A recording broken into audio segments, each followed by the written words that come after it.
How's it going, Michael? Hey, what's up? How are you? Good. So, upcoming rematch versus Henderson. This is a long turnaround considering everything going on with the pandemic. How have you been able to kind of stay focused with this approaching fight? It is, it's one of those things where a lot of it is up in the air. This fight was scheduled for June 6th, and I figured it would be late June or July, and then now here we are in August. So it's just about, I train 365 days a year just for my own health. I want to be as healthy as possible. I want to eat right all year long. I want to train all year long. Because I have found the more I'm in the gym, whether I have a fight or not, the better my body is, the better my body feels. So it's just, been more focused the last 12 weeks because I know the last 12 weeks I've known when I was going to fight pretty much. So during COVID or during the pandemic, I just did, the lockdowns, the quarantine, did a lot of road work when I was in Nashville with my family, put in over 100 miles in those 9 weeks. Lifted a little bit of weights in my garage, and then just stayed in shape, stayed ready for the phone call. Once I got the phone call, I went down to South Florida and spent 12 weeks there. So it is one of those that you kind of had to like slow things down, be a little bit more inventive in your ways to train during this, or Not the last 12 weeks. The last 12 but weeks. before that, I mean, yeah.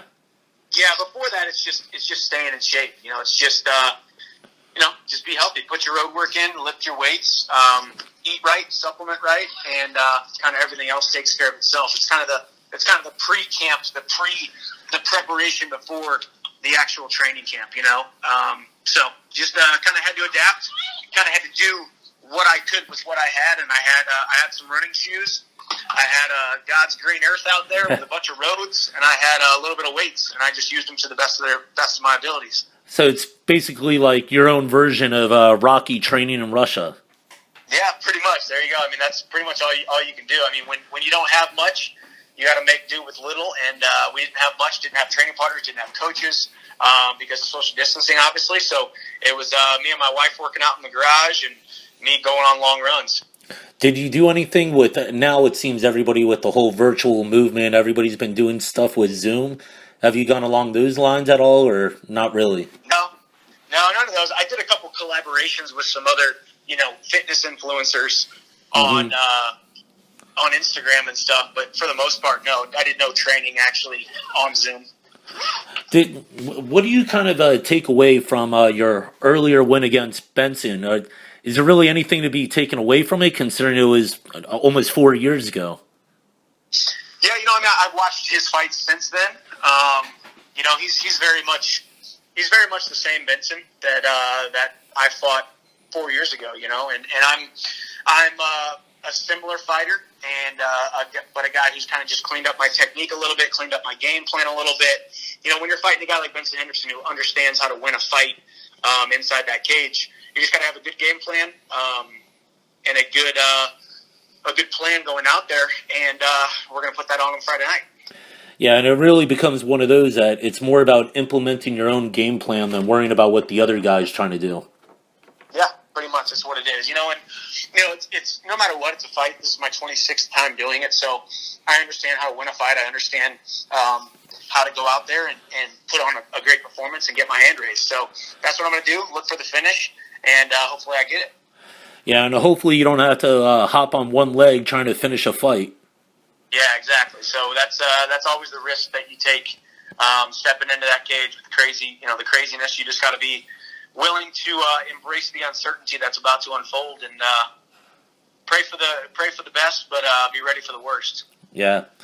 How important is it for you to have the belt again? Especially with the looming free agency and all that. Is it really a factor, or you're just trying to look for what's kind of the best situation for you and your family?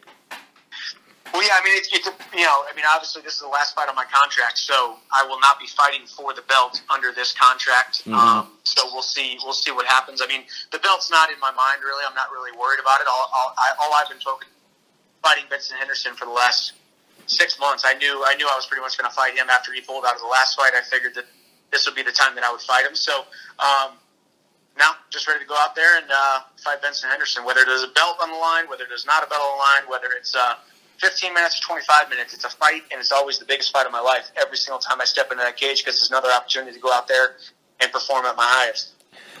With all these fights that you've had, I mean, you've had some really legendary fights.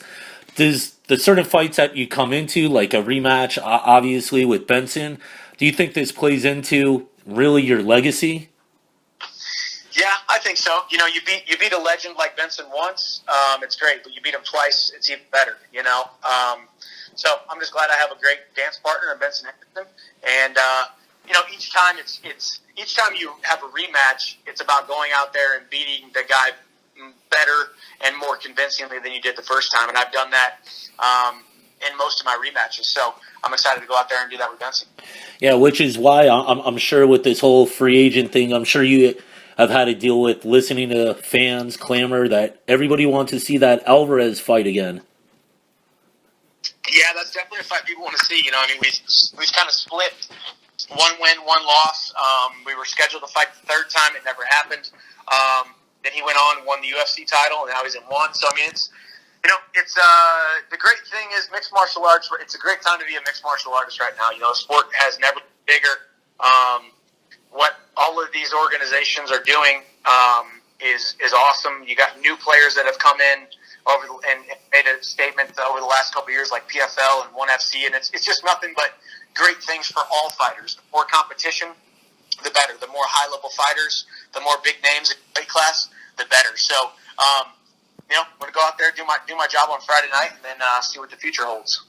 Is it kind of humbling too? I mean, watching MMA is really the ones that got this thing going during this whole crazy pandemic. I mean, the first one to kind of roll out the red carpet on this. Yeah, no, it's cool. You know, I mean, obviously, mixed martial arts is a less established sport than baseball, football, basketball, your big three, which sometimes is a negative thing, but in this case, it was a positive thing. You know, these fight organizations somewhat govern themselves with an athletic commission. All we have to do is get the go-ahead from an athletic commission. If we get the go-ahead from an athletic commission in a certain state, they can put on fights.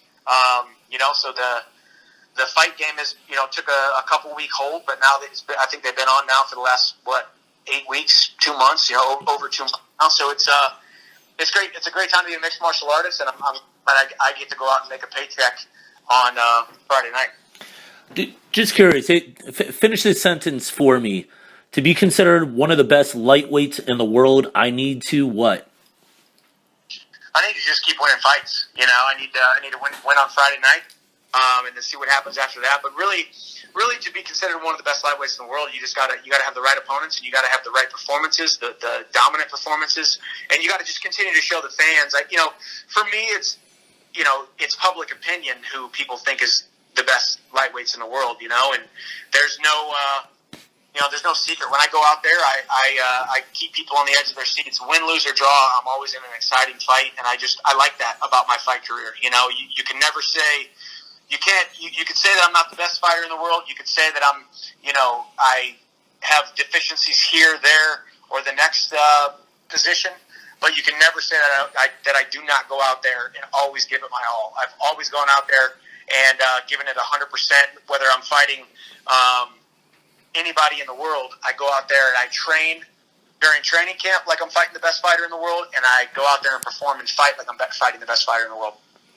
Yeah, it always made me wonder why, considering how many different sports are a part of the Olympics and stuff, and how much bigger mixed martial arts has gotten, why MMA is not in the Olympics. I would feel, do we really have the best fighters fighting the best fighters if they're all scattered across several promotions? So if something like that ever evolved one day, could you ever see yourself being a part of that to really prove, hey, look, I don't care what promotion I'm in, I am the best, and I'm going to prove it? Yeah, I mean, that could be really cool. You know, it all just goes back to amateurism, and once you start accepting money and become a pro fighter or a pro athlete, it's always they have to make exceptions to get you kind of into that Olympic pool, if you will. So I know they've done it with basketball, so it's not far-fetched to think that it could possibly happen with mixed martial arts down the road. So we shall see. And I mean, obviously, you got a lot on your plate to think about beyond this fight. But is there anything, again, going back to this whole thing with the pandemic, anything that you never could have imagined came up that maybe you had to alter a little bit beyond the training, the inventive ways? I know everything's kind of back in motion with these last 12 weeks, but did you have to change out your eating patterns or things with your family or anything like that? Well, yeah, I mean, obviously, training away from my family, I wasn't able to travel back and forth as much as I normally did. Normally if I put in an 8-10 week training camp, I would go home almost every weekend and, train Monday through Friday and then see my family Friday night, Saturday night, and then go home Sunday, or go back to Florida Sunday. This time I wasn't able to do that. I only took, I think, 2 or 3 trips in the whole 12-week period, which was tough. And then really just making sure my immune system was firing on all cylinders. A lot of elderberry, a lot of vitamin D, a lot of quercetin, a lot of vitamin C. Just making sure I'm taking in all the right micronutrients to make sure that my body, not just my body was performing well, but that my immune system was performing well to make sure I fight off any virus or infection that I may get during this time.